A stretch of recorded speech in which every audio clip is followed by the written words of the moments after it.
Ma jesi li vidio kako je ono žućkom tresnuo ledinu? A da ih nije Ranko rastavio i priklovi ga. Priklovi ga kopile. Ljud pas, nema šta. Pogledajte što sam našao. A gdje si to našao? Gore iz zida. Vidi ovog glavurdana. Au, strašan je. Tu je onaj njemački. Pričao je meni moj ćaća. Nije, kažu, ni slanine htio primiti iz ruku civila. Evo, pogledaj. A je sunca mi, to je on. Daj, dodaj meni.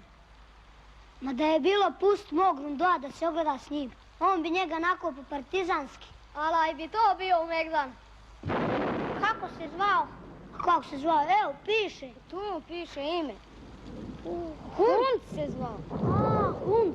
Zna cijela krajina za njega. Ma znao ti je on razlikovati trag od traga. Evo, moj opanak, evo tvoj opanak. Oba su ista. Ali on je znao koji je partizanski, a koji nije.